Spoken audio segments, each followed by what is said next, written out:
You are welcome back. In this section, you'll be learning about how to install Anaconda distribution. What is Anaconda distribution? Anaconda distribution helps you to install Python and most of its packages, because throughout this course we'll be using different packages in Python. So with the help of Anaconda distribution, you will have everything pre-installed for you. Anaconda distribution comes for Windows, for Linux, and Mac OS. And to install this Anaconda, you are going to visit this link, and that is bit.ly/cs2-anaconda. And when you click on this link, you will see something like download. And after that, a portion will come out like this, in which you can install Anaconda for Windows system, for Mac OS system, and for Linux system. So if you are using Windows like me, you will only click on this place. So let's see how to do that. I'm going to click on this, but in your case, just look at this link and then put it on your browser. So I'm waiting for it to load for me.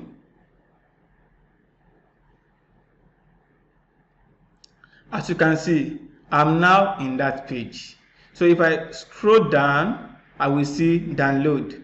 In that case, I will click on it, and then that portion that I told you about now comes out. So in this case, since I'm using Windows OS, I will just come here and click on 64-bit. So if I click on it, then it will ask me where I want to save it. And since I want to save it on my desktop, I will choose desktop here and then click on save. So now on my desktop, as you can see, it's now saved. That is Anaconda 3. Then to install it, you just come here and double click on this Anaconda. As you can see, it's installing. So you click on next, next, okay, you agree, and then you continue like that until you finish it. Now that you have Anaconda installed on your computer, let's see how we can navigate through it. Anaconda Navigator is a desktop which is the GUI of Anaconda.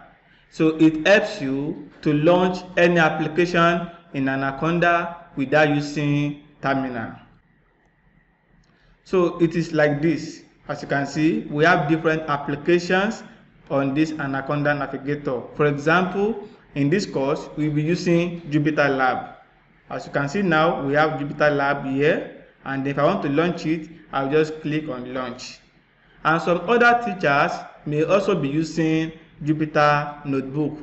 So there is similarity between Jupyter Notebook and Jupyter Lab, in which we know later. So as I said before, among all the applications on Anaconda distributions are Jupyter Lab and Jupyter Notebook. So what is Jupyter Lab or Jupyter Notebook? Jupyter Lab is a web version, is a web application that allows you to create and share your code. For example, it has a live code in which you can put your Python codes, which you are going to learn later. It also has like an explanatory text in which you can write maybe the interpretation of what you have done, all right? And also, it also allows you to embed different visualization in one report. You will see how it looks like when we get it started. So how do we launch this Jupyter Lab notebook? We can launch this Jupyter Lab notebook by using either Anaconda Navigator or by using our terminal or Anaconda Prompt. So for Anaconda Navigator, this is how we do it. So number one is that you come to your search bar, as you can see, search bar, then you type Anaconda Navigator. So immediately you type Anaconda, this thing will come out. Make sure that you are clicking on Anaconda Navigator. So if I click on Anaconda Navigator now, I'm going to wait for it to launch. As you know before that both Jupyter Lab and Jupyter Notebook works on your browser. So when this guy, starts, when we start launching it, it will open either Jupyter Lab or Jupyter Notebook on your web browser. As you know, you can use different browsers, maybe Mozilla or Google Chrome. In my own case here, I will be using Google Chrome. So let's see.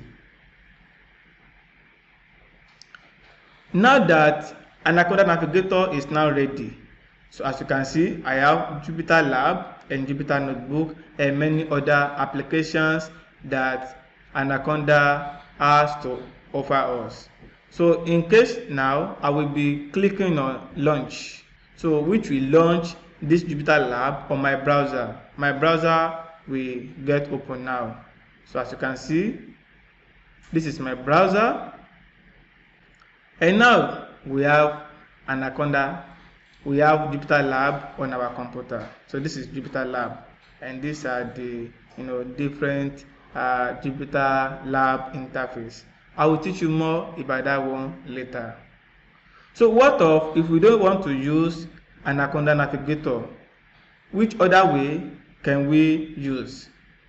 So in that case, we will be using what is called Anaconda Prompt or terminal. So how do we do it? So to do that, you come to your search bar here and type Anaconda Prompt.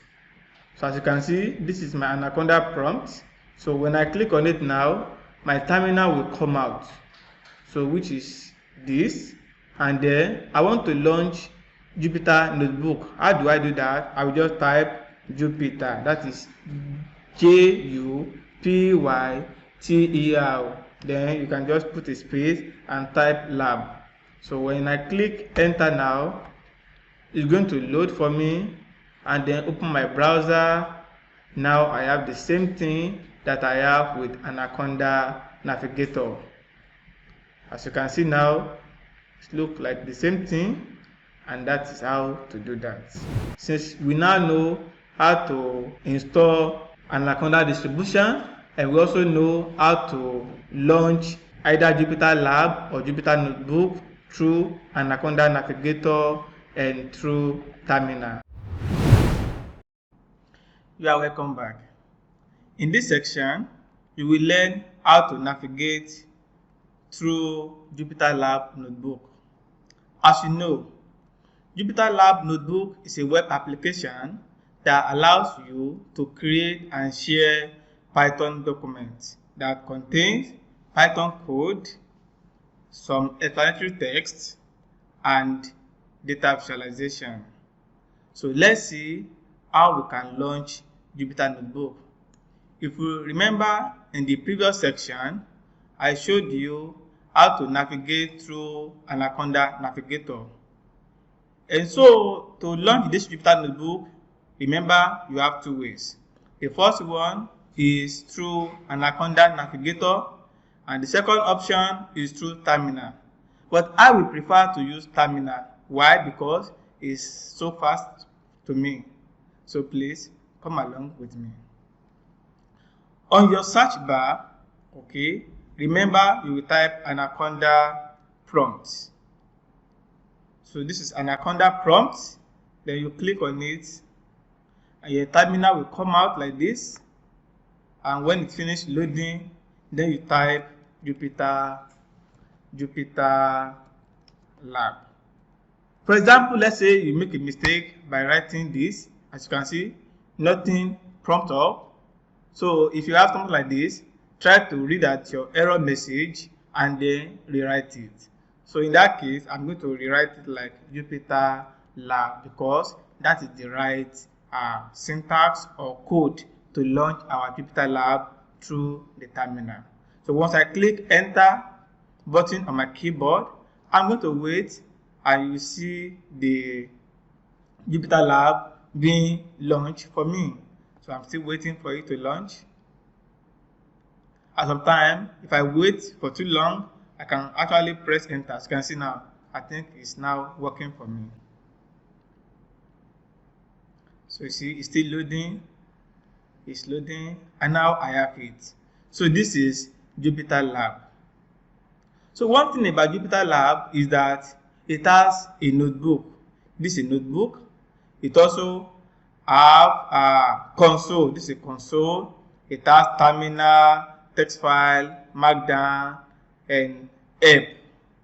Okay, so if you click on this folder, you will see different files on your computer. For example, if I click on this root folder, you see I have a lot of folders on my computer, and if you try it in your own case too, you will see something like this. Okay, you see something like this. Now to launch a new Python notebook using Jupyter Lab, you will actually click on Python 3 under this section notebook. But to do that, I will first of all encourage you to create a folder on your computer that you are going to work with. So I'm going to press Windows D on my computer so that I can have it on my desktop like this.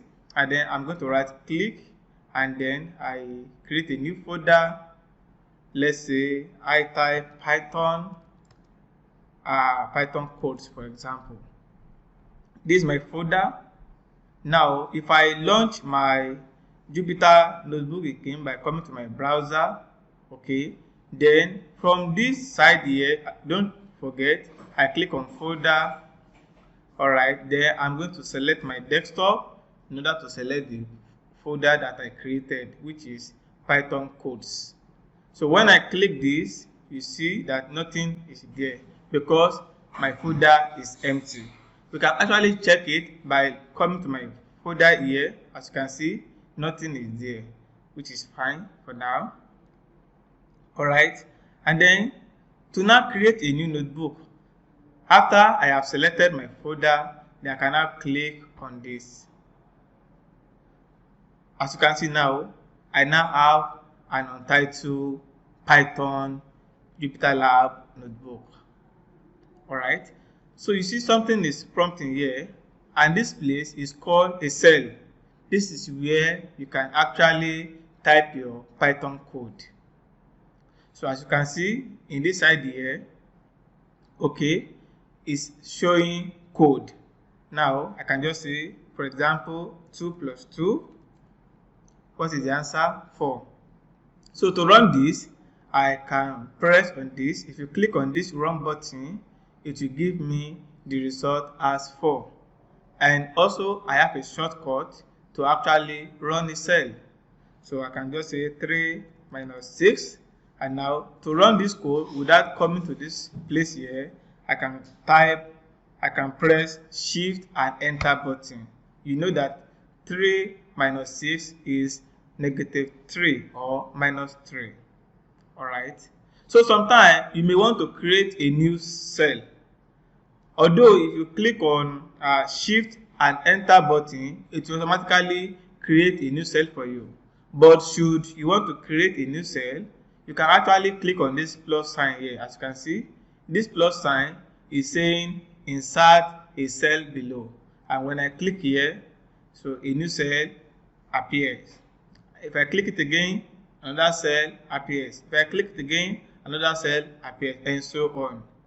So all this one here, if you look at it, the nature of the cell here is a code. But since Jupyter Lab also allows for explanatory text, because if I type something here, let's say I love Kenya, for example. I love my country, Kenya. I love my country, Kenya. So if I run it, don't forget to run. Either you click on this run or you press Shift Enter. But if you look at this guy here, he's throwing an error because I'm not doing it in the right way. Okay? Because this one that I write here does not look like a Python code. And remember, we said a Jupyter Lab notebook can contain a live code, which is a Python code. It can also contain an explanatory text in which I want to put here. So since this one is not a Python code, to change it to an explanatory code, which we refer to as markdown. So you come to this place here and change it to markdown. So in that case, it's now in markdown format. So if I now run it now by coming here or by pressing Shift Enter on my keyboard, you see it now runs for me. Alright, so this place here is where we can save our Jupyter notebook. Remember that our title here is untitled. Reason is that we've not saved it before. So to save it, I can just click on save here. You see that nothing happens. Alright, but if I still want to save it with a new name, I can just come here, right click and click on rename. In that case, you can see that the untitled has been selected. So now I can just say my first Python code, for example. So once I press enter, it's now renamed. And when you look at the heading here, my Jupyter notebook has been renamed as my first Python code. Alright, let's say that I want to remove this place here, this cell, which is a markdown. Let's say I want to remove it. To remove it, you will click on this scissors button here, which we call cut or delete. So once I click here, as you can see, it has been deleted. Alright, let's say I want to remove all these cells that I've created before. To remove that, I will just be clicking on this scissors button to delete those cells. Now, as you can see, everything is deleted. Alright, so now another thing that you need to learn is that okay, so if you look at this file now, okay, let's say I want to create a new Python notebook file, because Jupyter Lab notebook allows us to have different tabs. What I mean by tabs is this. Let's say I want to create a new Jupyter Lab notebook. I'll just click on File, New, and then I will choose my notebook. So once I click that, a new Jupyter Lab notebook will appear. As you can see, it now appears. So it's asking for me that what kernel am I using? Since I'm teaching you Python, I'm going to choose Python. Don't forget that Jupyter Lab notebook can use different programming languages such as Python or R. But in this course, in this module, we are learning Python. So I'm going to choose Python 3 as my kernel. Then I click select. So once I've done that, I now have a new Jupyter Lab notebook file on my computer. So imagine I want to write another cell, okay, and let's say I want to say that maybe 2 minus 8. Then remember, to run this code, you click this. And once you do that, a new cell will appear. Alright.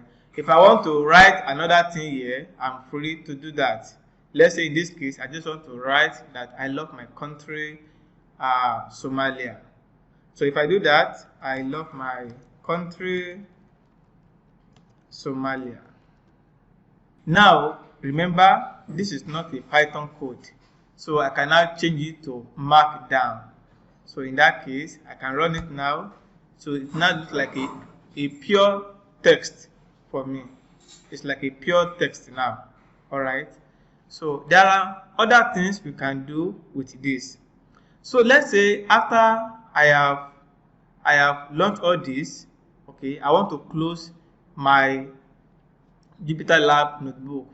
I can do that by just, you can just remove all this. Alright, remove that, close this thing, and then you can also close your terminal as well. In that case, everything has been closed. So let's say you want to open it again. Alright, how do you do that? Remember to launch a Jupyter Lab notebook. So you have two ways, either Navigator or Terminal. In the last example, I showed you how to use terminal. But in this case, I want to use navigator. So I'll go to search, search, and then I type Anaconda Navigator. So I'm waiting for Anaconda to launch.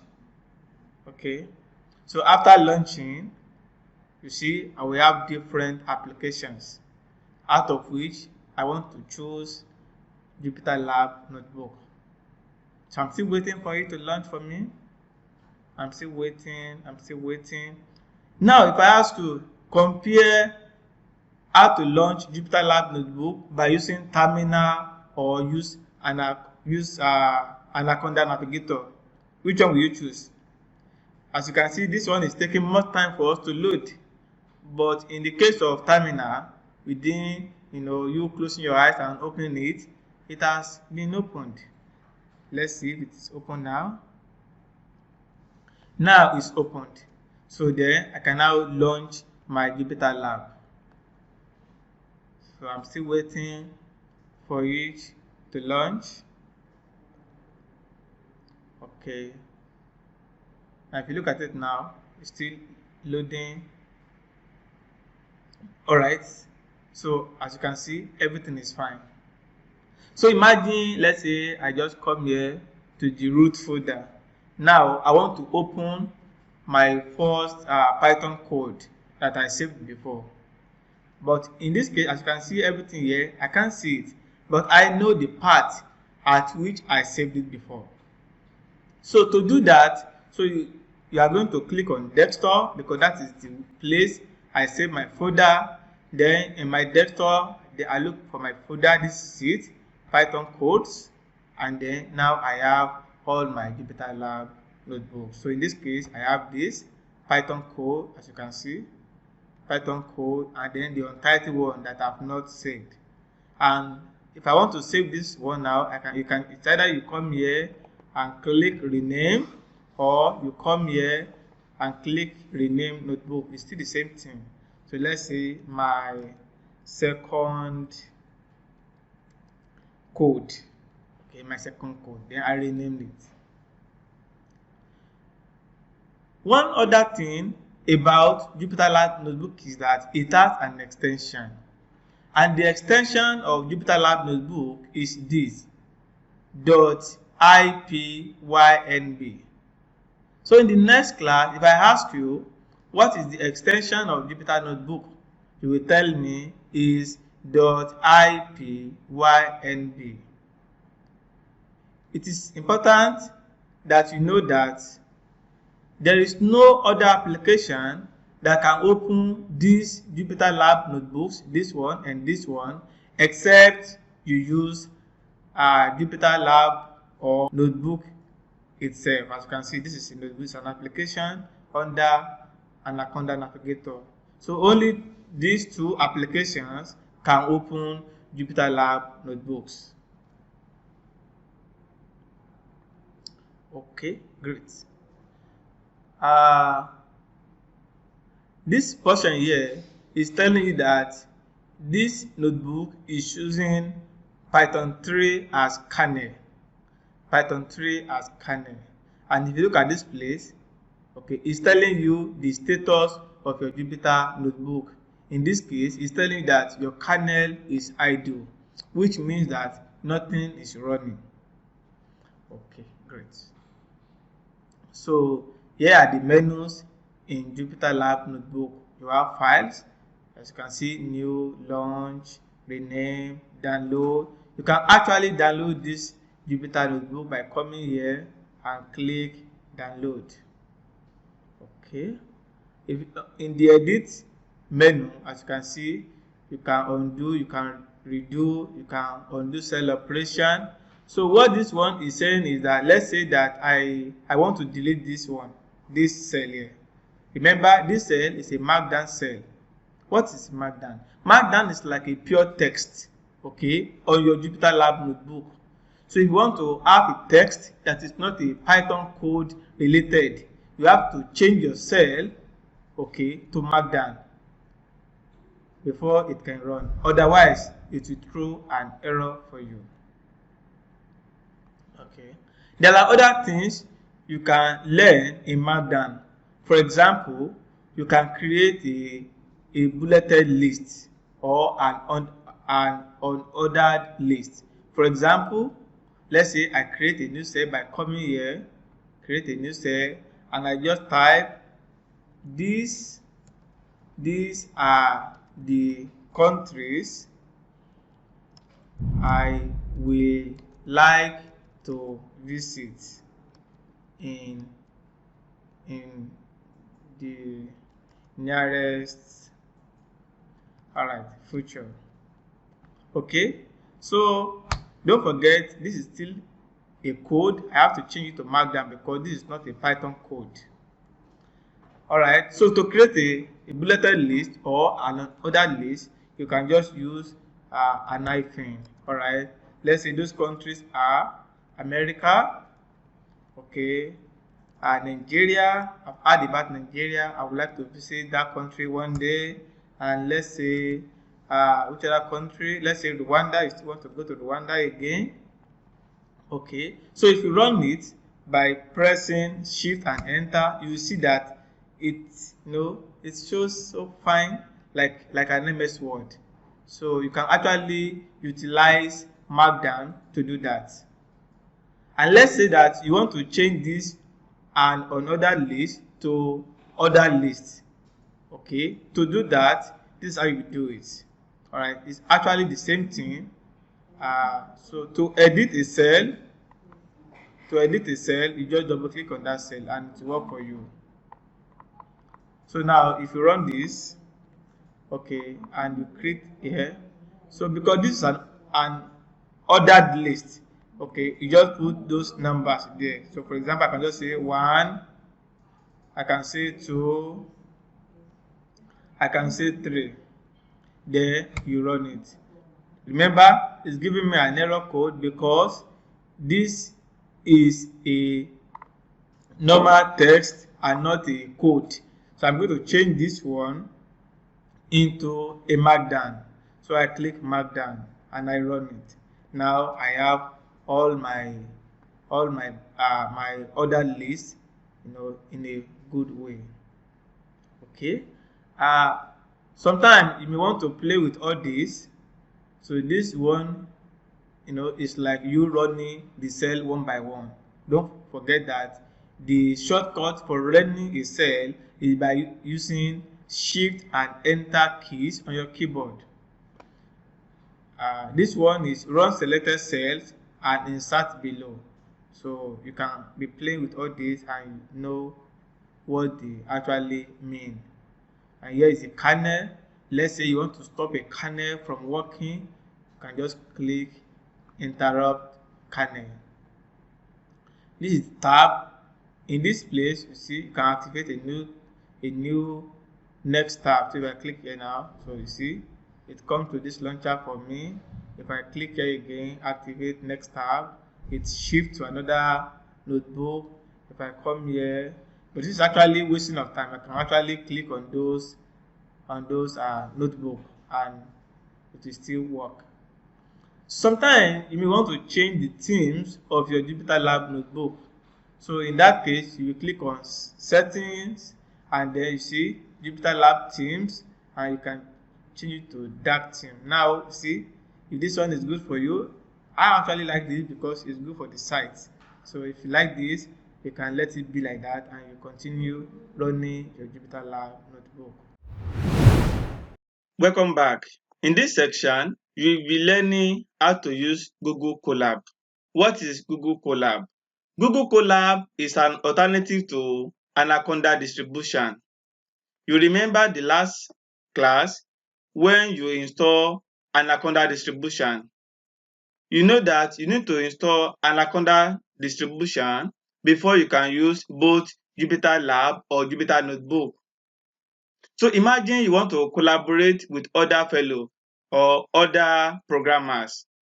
So with Jupyter Lab or Jupyter Notebook, you will not be able to do that in a real time, except you have to send your script to them via email. And that is the main reason why Google had to create a Google Colab. Google Colab or Colab allow you to write and execute Python code through browser. So that is, instead of you to use Anaconda distribution, you directly use Google Colab on your browser. So your browser can be a Mozilla or Google Chrome. In that case, you'll be able to run your Python code on a real time and also collaborate with others. So Google Colab did not have any installation. That is, you don't need to install anything. So what you just do is just to log in to this link. So for example, you click on this link and it will take you to the Google Colab homepage where you will use your email to access it. So let's see how it works. I'm going to click on this link. So I will wait for my computer to load it to my browser. So as you can see, it's loading,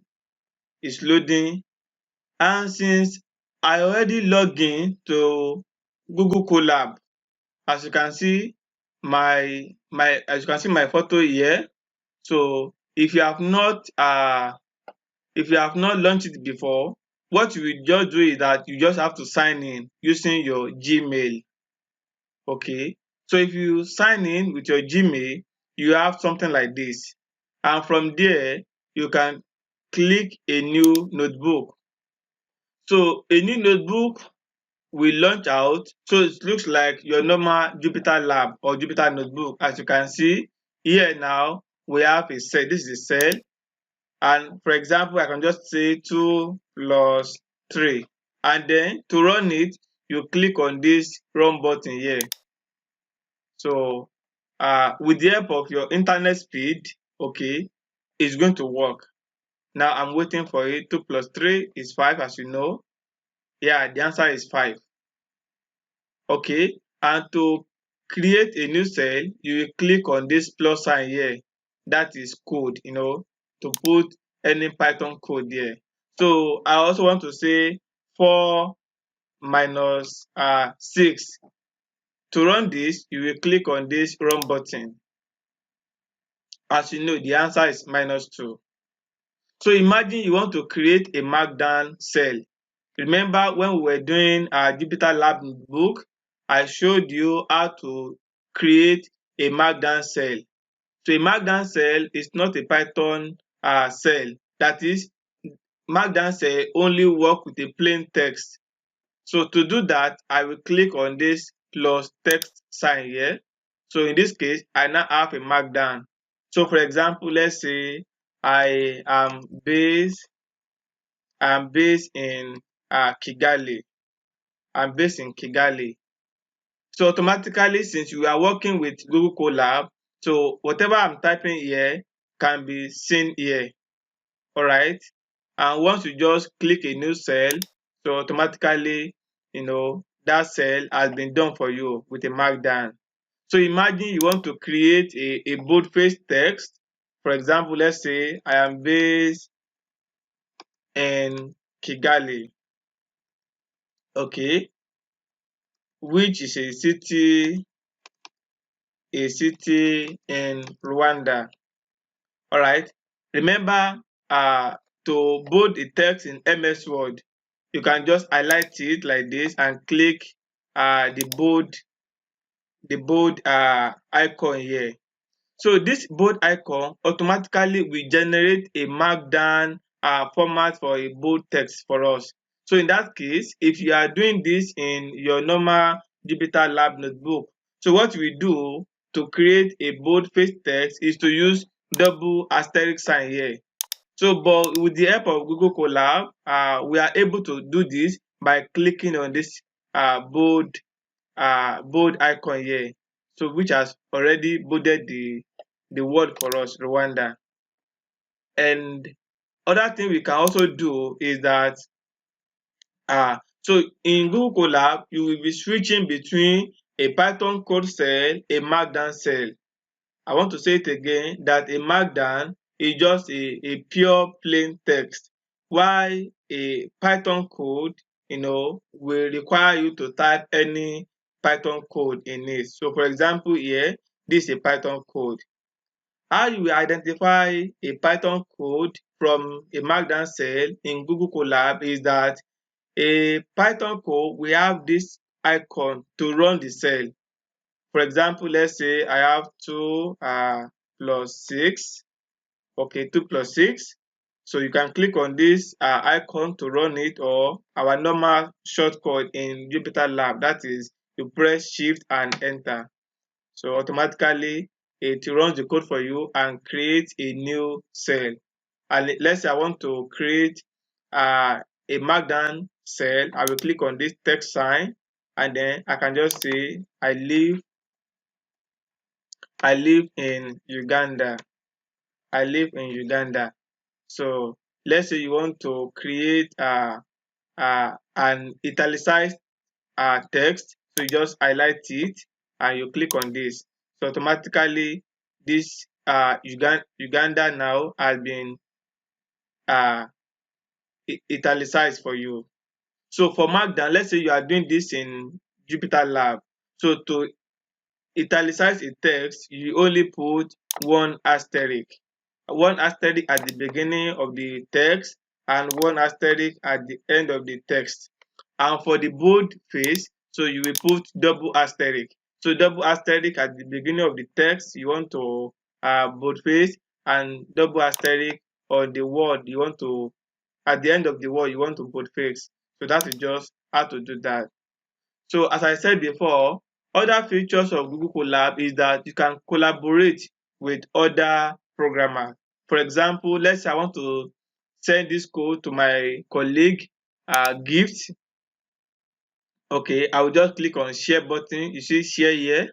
So when I click on share, I will be able to put an email here, and then automatically she can also work with me on a real time.